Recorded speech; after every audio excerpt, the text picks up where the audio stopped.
Hi, I'm Jack Smith, Content Manager, CFE Media, with this year's System Integrator of the Year Award winner, Matrix Technologies. Dave Leda, President and CEO of Matrix Technology, is with me, and again, congratulations on the award. So talk about what this kind of recognition means to you and your team. It really means a lot. For us, it's confirmation of the work that we do every year to build a company that is one that our customers can feel strong about the partnerships that we build with them, and our employees can feel engaged in what we do every day. The goal is to create a company where we can have strong partnerships for the long term, and then also employees that will stick around for most of their careers and really be a part of our success. So this award means everything to us, and it's the fourth time for us to win, so it's very exciting and just further confirmation that we're doing the right things. Good. Congratulations again. It's nice to be noticed. Thank you. So what types of projects are your clients asking for, and what are their goals, and what are their expectations? It really varies. So given each situation is a little bit different. So if we are responding to an RFP, for example, in those cases we have to understand what the customer's end goal is with that particular project and that investment. So we want to make sure we understand that going in so that we can have a good solid conversation with them around how to make it successful. What are the goals of the project, and what are you expecting to get out of it? For those that are longer term investments or longer term partnerships for us, it's more about what does the future bring? What is the technology that we need to be considering for future investment to help improve our operations or improve our business? So what do customers want to accomplish with the industrial Internet of Things? How do you assess their IIoT maturity, and how can you help them toward successful implementation? Sure. Well, it varies again by the customer. So depending on who is the champion for that investment, the end goal is a little bit different. So it may be somebody who is at the C level, who's looking for operational improvements, ways to improve quality, throughput, things like that.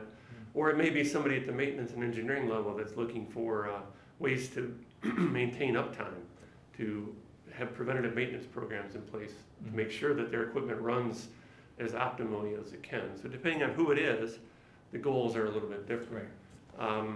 In terms of how we assess their maturity, it's really about, number one, understanding what those goals are, and then looking at their infrastructure and understanding whether or not what they want to accomplish is possible with the infrastructure they have in place. Because oftentimes today, the goals of these things are so important. You need to start at the bottom end to make sure that you can actually get all the data and all the connectivity you need to make the job successful. So how are you working with your clients to move forward in their journey toward digital transformation? How engaged are they on this journey? Well, the level of engagement can change, again, depending on how high up in the organization it's being driven. So if there's initiatives at the C level, where the CEO or the president is saying this is something we must do, those investments usually make it all the way through, right? Because they have the backing from the top down. Others may not have that level of backing. So you have to understand, who is driving the initiative, who has the end decision on whether you make that investment. And then the level of engagement changes in how you assess those things. So where's the role of the system integrator in this? It's really, first of all, understanding what is the end goal, kind of establishing, if you think about what Stephen Covey said, begin with the end in mind. So it's all about having a good process to understand what are my goals in the long term. And if I understand that, then I can pick the right system to meet those goals versus just picking the latest thing off the shelf or the most flashy sales pitch, right? It's all about how do we be successful and know where we're heading. So to describe how Matrix Technologies goes about forming engineering partnerships with its customers, and what are the benefits of these engineering partnerships to the customer, and how does Matrix Technologies benefit from these partnerships? Okay. It's a great question. For us, partnerships are everything for our success. So we have over 85% repeat business. And you don't get that without having strong partnerships for the long term. They form in a lot of different ways, but probably the most typical steps would be like this, starting out executing a couple small projects, getting comfortable with what their expectations are, understanding the customer standards, their paperwork requirements, their business processes really. So you get a good feel for that as you do a couple projects successfully, start to build and even help them enhance their standards. And as you do that, you get more project work. That project work leads to forming project and customer teams. And that's really where you start to gain the traction. As you have a team of people who are focused on the customer investments and how they want to execute every year's capital plan, we can be part of that, have dedicated resources that we know are going to be busy throughout the year, right? So that's one of the benefits we get, is we understand the workload that's going to be there. And what the customer gets out of that then is consistency in how the work is executed. We know their business, we know their best practice. We can execute to those. We know their standards so that when it goes from plant to plant to plant, it's going to look the same, it's going to run the same. You can expect the same level of performance. And then ultimately it saves them time, simply because they don't need to go out and have multiple bids or have a whole bid process.